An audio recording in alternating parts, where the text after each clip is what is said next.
Cuando pensamos en el Imperio Romano, imaginamos cientos de legiones marchando al ritmo de tambores, estandartes ondeando al viento y una maquinaria militar aparentemente invencible. Sí, tenían disciplina. Sí, tenían estrategia. Pero lo que realmente consolidó su dominio durante más de 5 siglos fue algo más oscuro. Roma sabía cuándo ser justa, pero también sabía cuándo debía ser brutal. Conocía la guerra no solo como arte, sino como espectáculo. Sabía que el miedo puede conquistar más rápido que la espada. Los romanos no solo vencían, aplastaban, desmoralizaban, borraban culturas enteras del mapa cuando era necesario, y lo hacían con una frialdad metódica que aún hoy asombra y aterra. Sus legiones no solo combatían enemigos, desmantelaban resistencias, manipulaban alianzas y ejecutaban castigos tan ejemplares que sobrevivieron siglos en la memoria colectiva. Pero lo más salvaje no era lo que hacían a otros, sino lo que se hacían a sí mismos en nombre del orden y la gloria de Roma. Hoy nos adentraremos en ese lado menos glorificado del imperio, en las tácticas más despiadadas, crueles y a veces ingeniosamente monstruosas que el Imperio Romano utilizó para expandirse y mantenerse. Desde asedios interminables hasta castigos internos que hielan la sangre, desde trampas ingeniosas hasta la destrucción simbólica de ciudades completas. Este no es un viaje por la historia militar, es un descenso al corazón de un imperio que convirtió la guerra en una ciencia del miedo. Porque si quieres conquistar el mundo, a veces tienes que romperlo primero. Bienvenidos a las tácticas de guerra más salvajes del Imperio Romano. No todas las guerras se ganan en el campo de batalla. Roma lo sabía. Por eso perfeccionó un arma tan poderosa como cualquier espada: el terror. Para los romanos, infundir miedo era una estrategia, una herramienta más en su arsenal, tan válida como una formación en testudo o una carga de caballería. ¿Por qué arriesgar miles de hombres cuando puedes hacer que el enemigo se rinda antes siquiera de luchar? Comencemos con uno de los castigos más salvajes jamás usados por una fuerza militar organizada: la decimatio. Era simple y atroz. Si una unidad huía, se amotinaba o fracasaba gravemente, se aplicaba el castigo colectivo. Se elegía al azar a uno de cada 10 hombres y se le ejecutaba. No por un verdugo, no por el comandante, por sus propios compañeros. Imagina estar alineado junto a los hombres con los que comiste, dormiste y luchaste durante años. Y ahora, por orden del Estado, debes levantar tu espada contra ellos. Roma sabía que ese tipo de miedo no se olvida. No solo se trataba de mantener la disciplina, era una advertencia viva.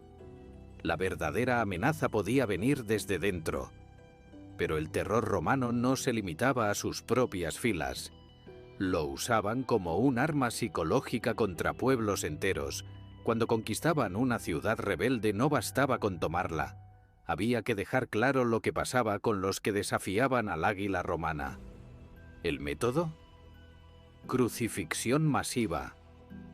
En la rebelión de Espartaco, después de sofocar el levantamiento de los esclavos, Roma crucificó a más de 6.000 hombres a lo largo de la Vía Apia. Kilómetros y kilómetros de cuerpos colgando, formando un corredor de muerte que iba desde Capua hasta Roma. No fue justicia, fue mensaje. Esto es lo que ocurre cuando se alzan contra nosotros. También usaban la guerra psicológica de manera más sutil. En muchas campañas, los generales romanos hacían correr rumores entre las tribus enemigas. Rumores de traición, de masacres, de legiones invisibles acercándose. Inflaban el número de soldados, exageraban la brutalidad de los castigos. ¿El resultado? Muchos enemigos se rendían sin combatir, convencidos de que enfrentarse a Roma era sinónimo de exterminio. Roma incluso manipulaba la historia para que el miedo perdurara. En sus crónicas, a menudo exageraban las cifras de enemigos derrotados, glorificaban sus propias victorias y minimizaban cualquier muestra de debilidad. Era propaganda, pero también una forma de dominación. Si el enemigo cree que tú eres invencible, ya has ganado media batalla. El terror romano no era caos, era sistema. Cada castigo público, cada rumor sembrado, cada cadáver expuesto, era una pieza más en una maquinaria diseñada para quebrar la voluntad antes de romper el cuerpo. Porque para Roma, la guerra no empezaba con una trompeta. Empezaba con un susurro de miedo. Cuando el polvo se alzaba sobre la llanura y dos ejércitos se encontraban frente a frente, la mayoría de los enemigos confiaban en el número, en la furia, en la carga salvaje. Pero Roma number. Roma confiaba en el orden, en la repetición, en la disciplina fría que convertía a cientos de hombres en una sola máquina. Una legión romana no era solo una formación militar, era una coreografía de muerte. Una coreografía ensayada, pulida, perfeccionada. Cada soldado sabía dónde estar, sabía cuándo avanzar, cuándo gritar, cuándo matar y, sobre todo, cuándo esperar. La formación base era la más temida, el testudo, la tortuga. Escudos al frente, escudos arriba. Una muralla viva, móvil, impenetrable. Las flechas rebotaban, los proyectiles no hacían nada. Y detrás de esa muralla venía el golpe, como una mandíbula cerrándose. Pero esa era solo una entre muchas, porque Roma sabía adaptarse. Contra la caballería enemiga abrían líneas y absorbían el impacto, para luego rodear. Contra infanterías ligeras mantenían la distancia, hostigaban con jabalinas, las temidas pilum, y solo cargaban cuando el enemigo ya estaba roto. Era una danza de control. El caos se manejaba como una herramienta. Incluso la sangre servía a un propósito. Y si la batalla se rompía, si las líneas se desordenaban y el combate se volvía cuerpo a cuerpo, Roma seguía siendo letal. Porque el gladius, la espada corta, no estaba hecha para duelos espectaculares. Estaba hecha para matar rápido. Una puñalada, una retirada, una nueva puñalada. No había grandilocuencia, solo eficacia. Cada soldado tenía a su lado a un hermano. Un escudo a la izquierda, otro a la derecha. Se cubrían, se movían juntos. Eran pequeños grupos de acero dentro de un monstruo mayor. El centurión gritaba órdenes y todos respondían al instante, porque sabían que la desobediencia no solo costaba la vida, costaba la derrota. Y mientras tanto los cuernos romanos sonaban en la retaguardia, cambiaban el ritmo, indicaban nuevos movimientos. Refuerzos entraban desde las reservas, no al azar, sino con cálculo quirúrgico. Donde se formaba una grieta, Roma la sellaba. Donde el enemigo avanzaba, Roma cedía solo para rodear. Y cuando el enemigo retrocedía, Roma no lo perseguía de inmediato, lo dejaba romperse, lo dejaba correr. Porque sabían que el miedo era más útil que el cuerpo muerto. Un enemigo vivo y humillado contagiaba pánico a los demás. Había también momentos en que la legión desaparecía. No físicamente, sino visualmente. Utilizaban el polvo del terreno, las sombras del amanecer o la niebla del río para ocultarse.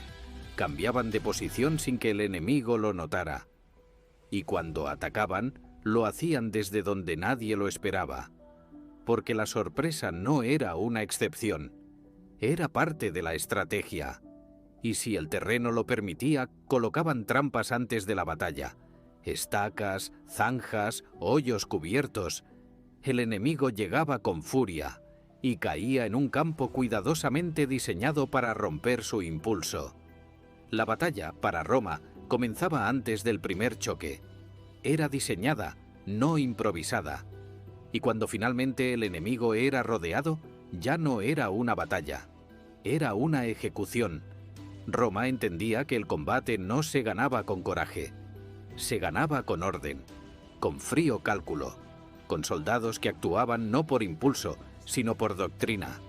Matar no era personal, era parte del sistema, una mecánica, una instrucción cumplida. Así funcionaba la máquina. Y por eso nadie quería enfrentar a una legión romana en campo abierto, porque sabías cómo empezaba, pero nunca cómo ibas a salir de ahí. O si saldrías. Roma admiraba la estrategia, pero no le importaba la honra del combate. Lo importante era ganar. Y si eso significaba jugar sucio, Roma jugaba sucio. En el campo de batalla las legiones no solo eran fuerza, eran ingenio con filo de acero. Una de sus tácticas más eficaces era la falsa retirada. En apariencia simple, una unidad romana fingía romper filas y huir. El enemigo, convencido de que los romanos estaban vencidos, salía de su formación compacta para perseguirlos. Pero lo que venía después era una trampa mortal. De pronto el terreno se volvía en su contra. Flancos romanos ocultos aparecían, la línea se reagrupaba y los perseguidores quedaban rodeados, desorganizados y condenados. Era una carnicería. Y Roma lo hacía sin pestañear. Otra táctica particularmente cruel era el uso del terreno minado. Antes de una batalla, especialmente en defensas de campamentos o pasos estrechos, los romanos cavaban fosas camufladas con estacas afiladas en el fondo. No eran grandes, solo lo justo para que un pie se atorara, una pierna se rompiera, un guerrero cayera. A veces colocaban cientos, incluso miles, en patrones irregulares. El enemigo corría confiado y de pronto el caos, gritos, heridas, líneas fracturadas. Y luego venía la carga romana implacable. Era una guerra de inteligencia, no solo de fuerza. También eran maestros del camuflaje y la emboscada, especialmente tras sufrir derrotas. Tras la humillante masacre en el bosque de Teutoburgo, donde 3 legiones completas fueron aniquiladas por los germanos, los romanos aprendieron y adaptaron.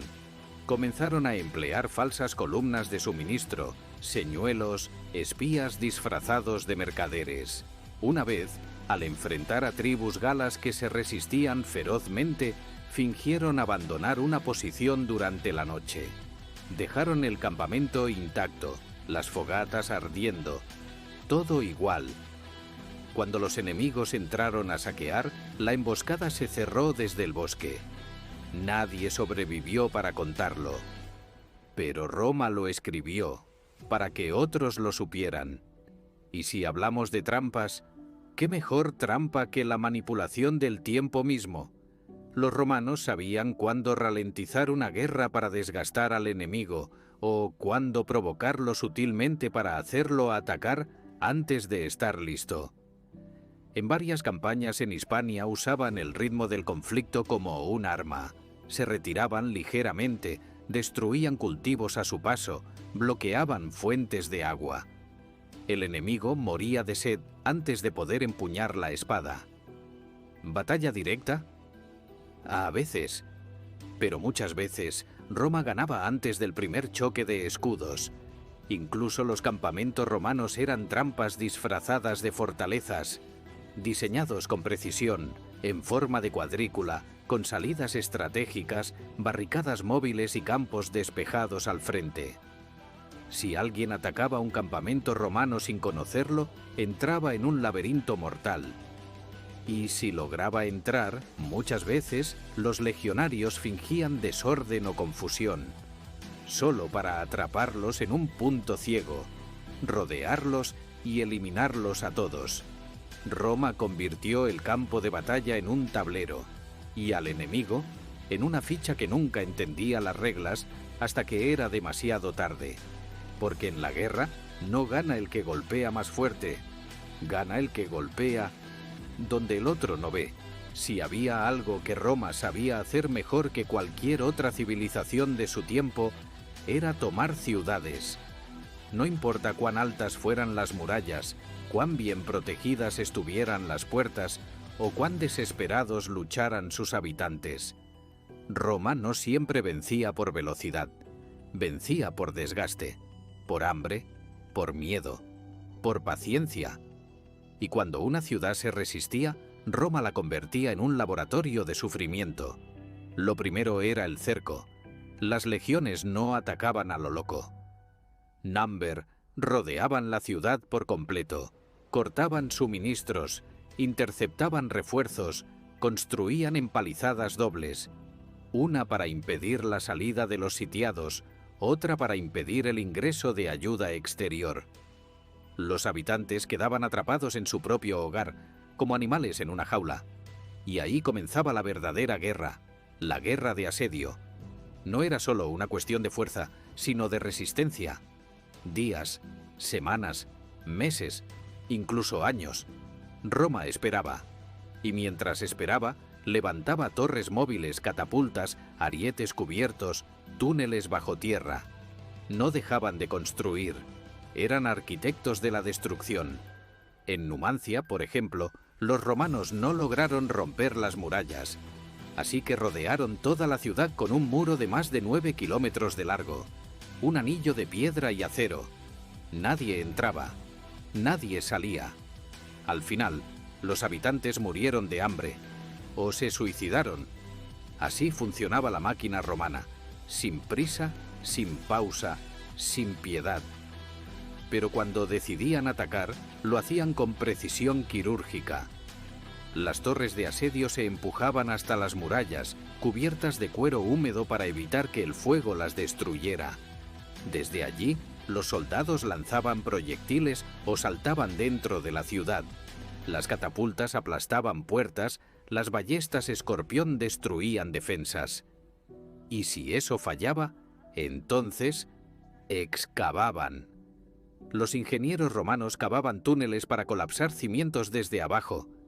A veces prendían fuego dentro del túnel, y cuando el muro cedía, no había tregua.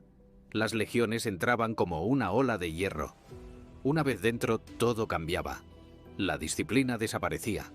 El saqueo comenzaba. Era parte del pago, parte del terror.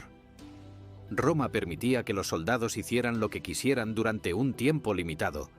Matar, quemar, violar, robar. Era brutal, pero también estratégico. La siguiente ciudad pensaría 2 veces antes de resistirse. Era una advertencia hecha de carne y piedra. Algunas ciudades no necesitaban ser destruidas para ser derrotadas. Roma también sabía infiltrar. Corrompían líderes, compraban traidores, prometían recompensas. A veces bastaba con abrir una puerta por dentro, y entonces no había necesidad de asedio, solo de ejecución. Roma entendía que el asedio no era solo un acto militar, era psicológico. Cada día que pasaba, el hambre aumentaba, la desesperación crecía, la fe se rompía. El enemigo comenzaba a odiarse entre sí, el miedo se convertía en locura. Y cuando por fin la ciudad caía, Roma ya había ganado mucho antes del primer golpe. Porque para los romanos, tomar una ciudad no era conquistarla, era quebrarla. Desde dentro, Roma no solo utilizaba la violencia en la guerra, la usaba también en la paz. Era parte de su política, parte de su orden, parte de su ley. Para Roma, el miedo era una herramienta de gobierno. Una ciudad conquistada podía seguir con su lengua, sus templos, sus mercados, pero nunca debía olvidar quién mandaba. Y para eso estaban las ejecuciones públicas, las crucifixiones, las decapitaciones, las amputaciones, castigos rituales cuidadosamente escenificados para provocar el mayor impacto. No eran solo muertes, eran espectáculos, lecciones vivas, porque Roma sabía que una ejecución bien hecha podía valer más que 1000 leyes escritas. En las provincias, los gobernadores romanos mantenían el control con una mezcla de diplomacia y brutalidad. El que pagaba tributo, vivía. El que se rebelaba desaparecía. A veces con todo su pueblo. Las revueltas eran aplastadas sin miramientos. Niñez, vejez, inocencia, no importaba. Si alguien desafiaba a Roma, Roma respondía con exterminio, no como venganza, como ejemplo, como advertencia. Una sola aldea destruida podía mantener en silencio a toda una región durante décadas. También usaban la violencia para mantener el orden dentro del propio imperio. El Senado, los emperadores, los tribunos, todos comprendían que el poder debía imponerse con fuerza. El crimen se castigaba con tortura, la traición con suplicio y la disidencia con desaparición. A veces la muerte era pública, pero muchas veces era silenciosa. Un veneno en la copa, un guardia en la sombra, un exilio que terminaba en el olvido. Y estaban los espectáculos, el circo, el anfiteatro, lugares donde la violencia se convertía en entretenimiento. Gladiadores, fieras, ejecuciones, combates a muerte. El pueblo pedía sangre, y Roma se la daba. No solo para entretener, sino para recordar. Recordar que la violencia estaba en el centro de todo. Que vivir bajo Roma era vivir bajo una espada que podía caer en cualquier momento. Y sin embargo, muchos amaban ese orden, porque dentro de esa estructura sangrienta había estabilidad, había caminos, había comercio, había pan y vino. Roma no era solo hierro, era también prosperidad, pero esa prosperidad estaba construida sobre huesos. Incluso los emperadores usaban la violencia como mensaje. Un gesto, una mirada, una palabra bastaban para que alguien desapareciera. El poder era visible, palpable. Quien lo desafiaba, sufría. Y quienes lo veían sufrir, aprendían. Roma no necesitaba justificar su crueldad, la legitimaba con resultados. Daba seguridad a cambio de obediencia, vida a cambio de sumisión. Era un trato claro, sin ambigüedades, y quienes lo rompían pagaban caro. La violencia romana no era salvaje en el sentido caótico. Era sistemática, metódica, administrada como una política de Estado, aplicada con lógica imperial. Porque Roma no gobernaba solo con leyes, gobernaba con miedo. Y ese miedo era su verdadera frontera. Roma cayó hace más de 1500 años. Sus estandartes ya no ondean, sus legiones no marchan, y sus emperadores yacen convertidos en polvo bajo piedras rotas. Pero su sombra sigue viva, porque Roma no desapareció, se transformó. En nuestras leyes, en nuestros gobiernos, en nuestras lenguas, en nuestras ciudades, en nuestra idea misma de poder, pero también en algo más oscuro, en su violencia, en su método, en su lógica implacable de conquista, control y castigo. El imperio que una vez dominó el mundo con acero y fuego dejó más que ruinas y monumentos. Dejó una forma de pensar, una idea de que el orden vale más que la compasión, que la disciplina se construye sobre miedo, que el enemigo se destruye, no se convence, que es mejor infundir respeto que amor. Y esa idea cruzó los siglos, camuflada en coronas, en parlamentos, en banderas modernas. Muchos imperios vinieron después. Muchos repitieron lo que Roma había hecho primero, pero más eficiente, más sutil, más global. Las tácticas de guerra romanas, brutales en su tiempo, ahora son estudiadas en academias militares, no como advertencia, sino como modelo. La falsa retirada, el cerco, la emboscada, el asedio psicológico, la represión estratégica. Todo eso sigue vivo. Cambiaron los uniformes, cambiaron los dioses, cambiaron los nombres, pero la esencia permanece. Porque el legado de Roma no es solo arquitectura o derecho, es sangre, es control. Es el arte de gobernar a través del miedo, envuelto en disciplina y eficiencia.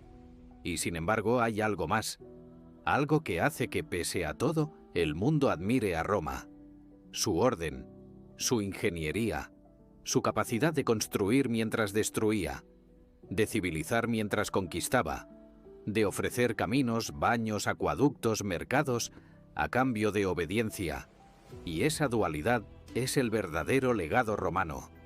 Un equilibrio peligroso entre cultura y violencia, entre luz y sombra, entre la paz y la espada. Roma nos enseñó que un imperio no cae solo cuando es invadido. Cae cuando su propia brutalidad se vuelve insoportable, cuando el precio de su orden deja de ser tolerable, cuando los pueblos sometidos ya no temen más y deciden arder con su verdugo. Así cayó Roma, no solo por bárbaros, sino por el peso de su propio método, por la deuda moral de siglos de sangre. Hoy, cuando miramos las ruinas del Coliseo, los restos de fortalezas en Britania, los caminos olvidados en África o los acueductos que aún se alzan en Hispania, no solo vemos piedra, vemos historia. Pero también advertencia, porque el imperio más poderoso que el mundo haya conocido no cayó por falta de armas, sino por exceso de violencia. Roma fue grande, fue brillante, fue despiadada y sobre todo, fue humana, con todas las luces y todas las sombras que eso implica. Su legado está en nosotros. La pregunta es, ¿sabremos quedarnos solo con su grandeza o repetiremos también su brutalidad?